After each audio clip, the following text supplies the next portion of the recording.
pagbuton makabaton sa kinabuhi. Hallelujah. Ang Ginoo manaaka ninyo. Manasa kanin. Kinutlugikan sa Santos nga Ebanghelyo sumala ni San Lucas. Himayawan ka o Ginoo. May mga tao nga mingon kang Hesus. Ang mga tinun-an ni Juan kanunay nga nagpuasa o nag-ampo. Ingon man ang mga tinun-an sa mga Pariseo. Apan ang imong mga tinun-an wala.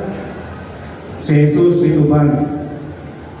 Papuasahon ba ninyo ang mga dinapit sa kumpira sa kasal, samtang kauban pa nila ang pamanhunon? Dili gayon. Apan maabot ang panahon nga ang pamanhunon kuhaon ug niyadtong adlaw magpuasa na sila. Unya gisugid lang usab sila ni Jesus ining sambingayan. Walay tao nga magtama sa usa ka bangin sa bagong biste aron itampak sa daang biste. Kay kung buhaton niya kini, madaot ang bagong biste o ang gitapak dili mubagay sa daan. Ni adunay magsulod og bagong bino diha sa mga daang sudlanan nga panit. Kung buhaton niya kini, ang bagong bino makagisi sa panit. Unya madaot ang sudlanan ug mausik ang bino. Kinahanglang bagong bino ang isulod sa bagong sudlanan. Walay tao nga mangandoy sa bagong bino tapos siya makainom sa daang bino. Moingon siya, mas maayo gayon ang daang bino. Mga igsuon ang Ebanghelyo sa Ginoo. Dahil ka o Kristo. Mayong hapon kaninyong tanan. Biktima ba kamo sa pagpahukom sa uban tungod sa inyong ipanulo? Biktima ba kamo sa pagpahukom sa uban tungod sa estado sa kinabuhi? O ba kahinoon kamo ang naghukom sa inyong isig katao? Pili lang. Asa mo anak, no? Ikaw ba'y biktima o ikaw'y na biktima? Ikaw ba'y naghukom o nahukuman ka na? Ganto sa mga nahukuman ha? Sakit ba ano? Hukuman ka sa musik katao, wala sila sa nasayod, kung unsa ka. No? Kung unsa ang imong mga pag-antos sa kinabuhi. Kung unsa imong mga struggle sa kinabuhi. Kung unsa mga kasakitan imong giatubang. Nahukman lang kadayon si musik katao. Ang ban, dali kay magpupungkod.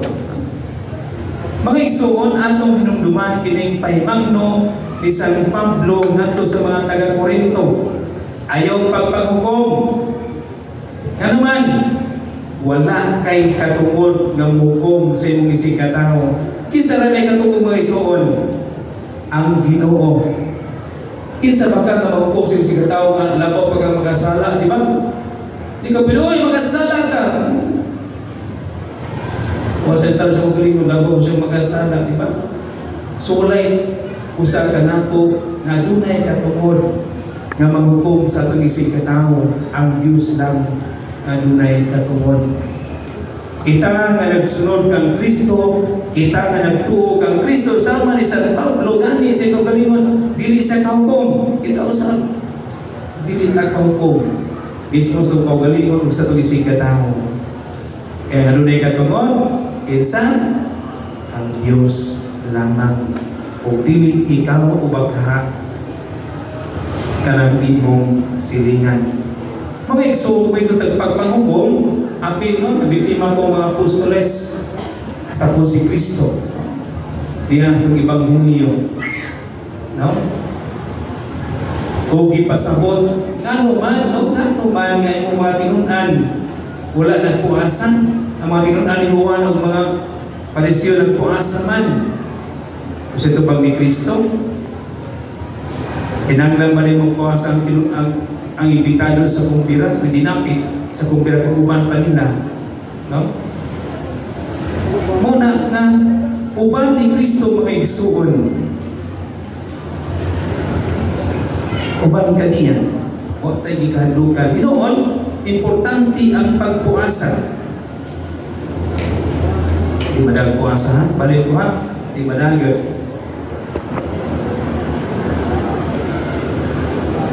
Init kayo, no? Di madal, no? Masugot mo ilis bata, no? Init kayo, sakit sa mata. Importante ang pagpuasa. Usa di siya ka-ritual makigsuon ang pagpuasa. No? Gani sa panahon sa Kwaresma, usa gihapon ta sa simbahan nga magpuasa sa pagpangandam sa atong kaugalingon, di ba? No? Pagpangandam, spiritual na pagpangandam. Karon kinahanglan ta magpuasa, no? Mao ni ang usa ka ritual ni siya. Alang sa mga Hudiyo, kung anong po nato usa sa ka ritual sa pagpangandam. Apan sayop ang ila. Ano man, dili na kinahanglan magpuasa kay uban naman nila ang Mesiyas nga mao si Kristo. Apan wala sila mutuo nga si Kristo mao ang Mesiyas. Mao nang gibagdo nila ang mga apostoles ano wala yung pagpuasa. Mao na si Kristo ano magpuasa man ganda naman ang Mesiyas. Dili na kinahanglan humana ang pagpuasa. Uban na kanila si Kristo.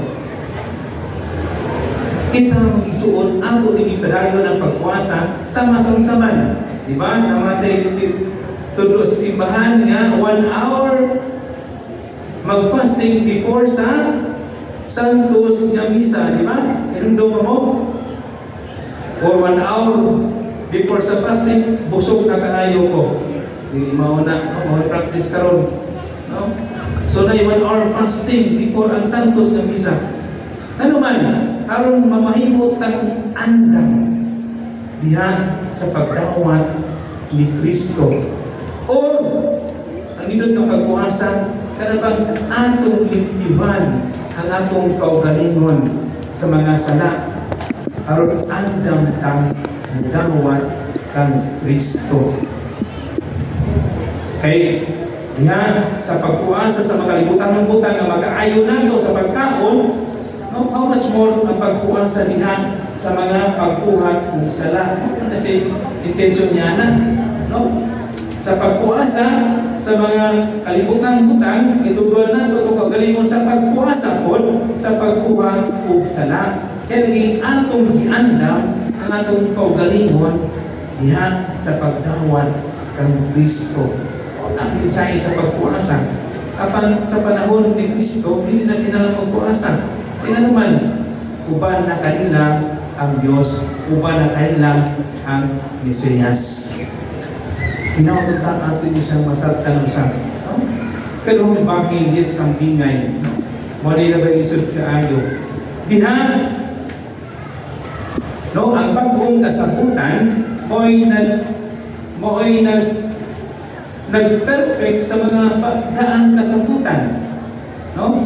Si Kristo mo'y diskutan niya sa daang kasabutan.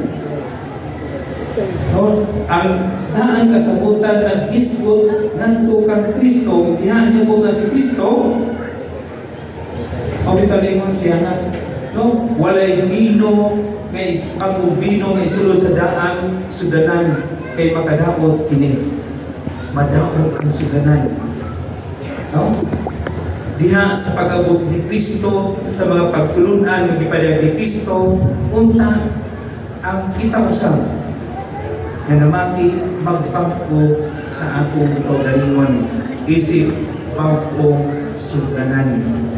Bisan karon hangtod nga igsuon, bisan no hangtod karon daghang paghapon kanato mga igsuon nagpabilin ngadto sa daan pang mga pagtulunan.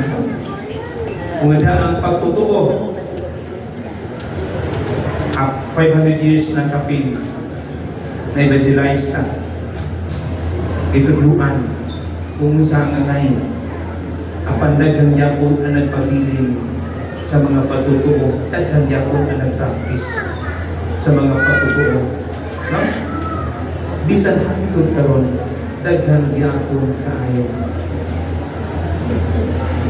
Tinuod dili. No? Daghan ang dili makadawan sa mga bagong pagtulunan sa simbahan. Kaya naman, mas nindot itong karaan, mas nindot itong sa una. Muli problema ng mga pare, no? Des parokya, na bagong pagtulunan, bagong mga instructions sa simbahan, mag-isod pagdawat ang katauhan. Kaya lagi, ang naandan, hindi mao ang naandan, nagpabilin sa naandan, nagpabilin sa karaan. Kuno may bago, kinahanglan i-adapt nato isip ko bagong sudanan. O ni ang kasabot ng Kristo, naana siya ng mga bagong kasabutan. Ubihan siyang pag-antos, pagpakamatay sa krus, yatagan kita ng bagong kinabuhi. Karon mamahimutang andam sa pagdawat niya. Kamoy bagong kasabutan, tali ka nato ngadto sa Diyos. O igsuunta kita nga nagasabot, ilaw kunta nga dunay tay kasing-kasing nga andam bugawag sa mga bagong pagtulunan diha sa konsimbahan. Amen.